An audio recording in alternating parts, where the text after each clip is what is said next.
You did not stop here by accident. Out of everything competing for your attention right now, out of every scroll and every distraction, and every moment pulling you in a different direction, something brought you here, to these words.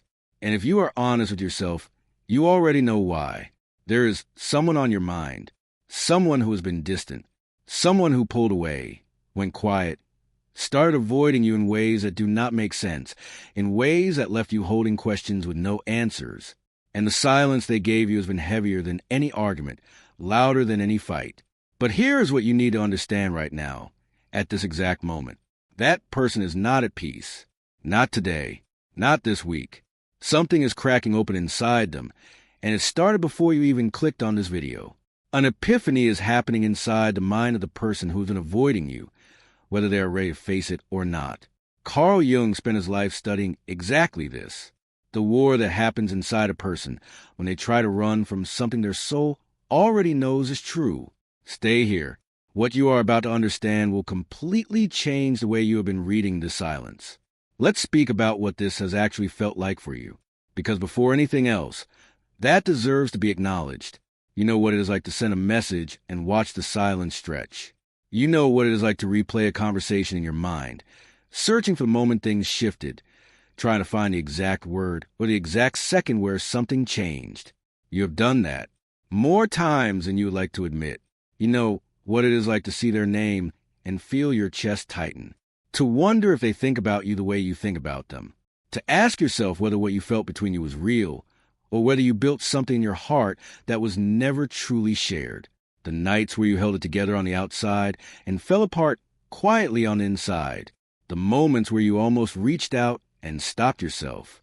The version of them you keep returning to in your memory, not out of weakness, but because what you felt was genuine, what you gave was real.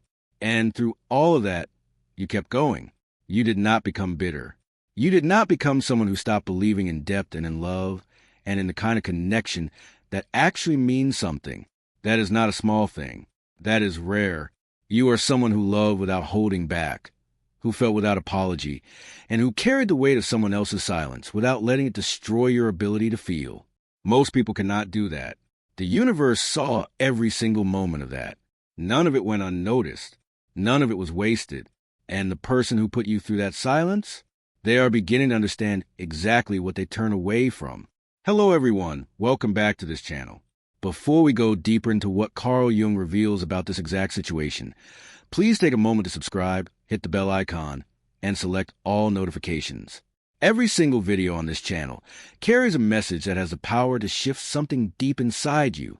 Now let us talk about what is actually happening. Because the story you've been telling yourself about why this person is avoiding you is almost certainly wrong. Carl Jung, one of the most profound minds to ever study the human psyche, identified something he called the shadow. The shadow is not evil. It is not darkness in the way most people mean it. The shadow is simply the part of a person that they have refused to look at, the emotions they buried because they were too overwhelming, the truths they pushed down because facing them would require a kind of courage they did not yet have. And here is what Jung discovered. The shadow does not disappear when you ignore it. It grows louder. It finds ways to surface. And the fastest way it surfaces is through other people, specifically through the people who trigger what is buried.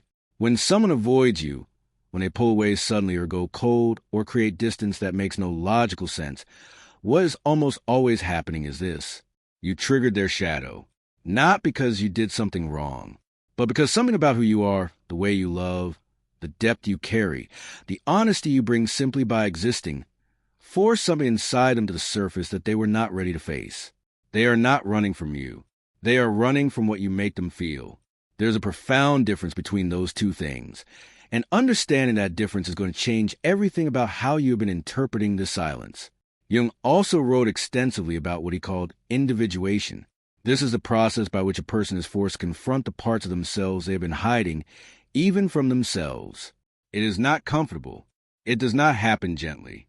It happens in waves of restlessness, in sleepless nights, in sudden moments of clarity that arrive without permission. The person avoiding you is in the middle of that process right now. They chose distance because closeness to you made the confrontation unavoidable. You are someone who sees deeply. You are someone whose presence does not allow for surface living. And for a person who has been surviving on the surface, that is terrifying before it becomes beautiful. But here is what Jung understood that most people never get to understand in their own lives. You cannot run from the unconscious forever. What is buried will rise. What has been suppressed will demand to be felt. And the epiphany that begins in avoidance almost always ends in the one place the person was trying hardest to escape. Back to you, right now. As you are reading these words, something is happening inside the mind of the person who has been avoiding you. Not eventually, not someday. Right now, you need to understand what an epiphany actually looks like from the inside. It does not arrive as a grand moment of clarity. It does not come wrapped in realization the way it does in movies. It comes quietly, almost painfully, in the small moments they cannot control. It comes when they're scrolling through their phone, and their thumb pauses on your name, without them deciding to pause. It comes when a song plays that they did not choose, and suddenly you are everywhere inside that song. It comes at night when the noise of the day fades and the silence they created around you becomes the loudest thing in the room. It comes when something good happens, and their first instinct, before logic can stop it, is to want to tell you. And then they remember the wall they built, and the weight of that wall lands on them all over again. This is the epiphany Jung described. Not a single moment, but a slow, unavoidable accumulation of moments where the truth refuses to stay buried, where the person they were trying to be without you keeps colliding with the person they actually are when they are honest. The wall they built around their feelings for you is beginning to crack, not because of anything you did or did not do, but because that is simply what walls built against truth eventually do. They crack. Jung called this the return of the repressed. What a person pushes away with great force comes back with even greater force. They have been trying to rewrite the story of you in their mind, trying to convince themselves that the distance was necessary, that they made the right choice, that they are better on the side of the silence.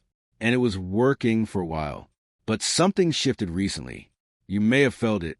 A strange energy, a pull you could not explain, a sense that something was about to move. That feeling was not your imagination. That was the moment their internal wall developed its first real crack. And once that crack appears, the epiphany does not stop. It builds. There is a reason this specific person struggled with you in a way they have not struggled with others. And it is not what you've been fearing. It is not because you were too much. It is not because you loved too openly or needed too deeply or gave too freely. It is because you were too real. Jung wrote about the difference between personas and the authentic self. Most people spend their entire lives presenting a persona, a carefully constructed version of themselves designed to move through the world without too much exposure, without too much vulnerability, without the kind of rawness that real intimacy requires. You do not do that easily. Something about the way you show up, the way you feel, the way you connect, cuts through persona. You have a quality that makes pretending difficult for the people around you. And for someone who has built their entire sense of safety around that persona, around that carefully managed surface, your presence was not just uncomfortable, it was destabilizing. Not because you are too much, but because you are too honest for someone still hiding from themselves. They could not match your depth without confronting their own shallowness. They could not receive your love without facing how little they had been giving themselves. They could not stay close to you without the shadow demanding to be seen. So they chose distance. They chose avoidance. They told themselves a story about why it was necessary. But here is what they could not have predicted. Distance from you did not bring them peace. It brought them a different kind of confrontation. The one that happens when there is no one else to project onto. When the only person left in the room is themselves. That confrontation is happening right now, and you are at the center of it. If these words are landing somewhere deep inside you, if something here is shifting the way you have been seeing the situation, then this channel was made for you. Subscribe right now and select all notifications. There is a truth waiting for you in every single video here that you do not want to miss. Now let's talk about the signs. Because the epiphany does not stay locked inside them forever. It begins to leak out, and if you know what to look for, you will recognize it. They find small reasons to exist at the edge of your world. They do not reach out directly. Not yet, because the ego is still protecting itself. But they linger. They watch your stories without responding. They like something old, something from a time when things were different. They mention you to mutual people in ways that seem casual but carry weight. They ask about you without asking about you.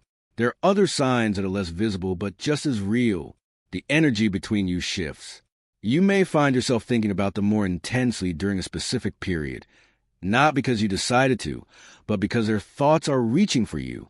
Jung understood that the unconscious does not respect physical distance. Two people who are deeply connected continue to communicate on a level that has nothing to do with messages or calls. You may have dreams where they appear differently, not as a person who avoided you, but as someone trying to reach you, trying to say something they could not say in waking life. You may feel a sudden and inexplicable sense of calm around their situation, as if something inside you already knows that the chapter is not finished. These are not coincidences. The universe does not arrange these signals without purpose. Something is in motion. The epiphany is already happening. Jung spent decades studying what happens when two souls are pulled back toward each other after separation. And what he found was not romantic in the way we typically mean that word. It was deeper than romance. It was structural. It was written into the architecture of how the human psyche actually works. He called it synchronicity, the meaningful collision of events that cannot be explained by logic alone. The phone that rings at the exact moment you were thinking of someone. The song that plays at the exact second you needed to hear it. The dream that arrives with information your waking mind had no access to. Jung did not believe these were accidents. He believed they were the unconscious mind communicating across the distance that the conscious mind had tried to enforce. When two people share a deep psychological connection, that connection does not dissolve simply because one of them decided to create distance. It goes underground. It operates beneath the surface. And it finds ways to make itself known. What you have been experiencing, those sudden thoughts, those unexpected waves of feeling, those moments where they seem almost present even in their absence, that is not you being unable to let go. That is the synchronistic field between you becoming more active, not less. Jung called this the constellation of the self, the moment when two psyches that are meant to complete something unfinished begin pulling toward each other with force that increases the longer it is resisted. The avoidance did not weaken that pull. It intensified it. They feel it too. That is precisely why the epiphany is happening now. The constellation has reached a point where it can no longer be ignored. Not by them. Not by you. Not by the space between you. This is the part you need to hear very carefully. What you do right now, in this period while their epiphany is unfolding, matters more than anything you could say to them directly. And what you must do is perhaps the most difficult thing a person in your position can be asked to do. You must become still, not cold, not distant in the way they were distant, not a performance of not caring designed to provoke a reaction. Genuine stillness, the kind that comes from a person who has decided, at the deepest level, that their peace is not dependent on another person's timeline. Do not reach out from a place of desperation.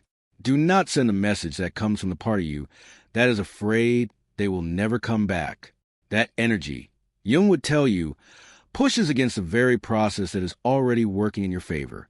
Your stillness right now is the most powerful thing you possess. Let go of the need to know exactly when or exactly how this moves. Let go of the compulsion to check their activity, to analyze every small signal, to build theories about what they are thinking on any given day. Every moment you spend doing that is a moment of your energy being sent in the wrong direction. Instead, pour that energy back into yourself, into the life you were building before the silence interrupted you, into the version of yourself that existed before you started shrinking around their absence. Because here is what happens when you do that.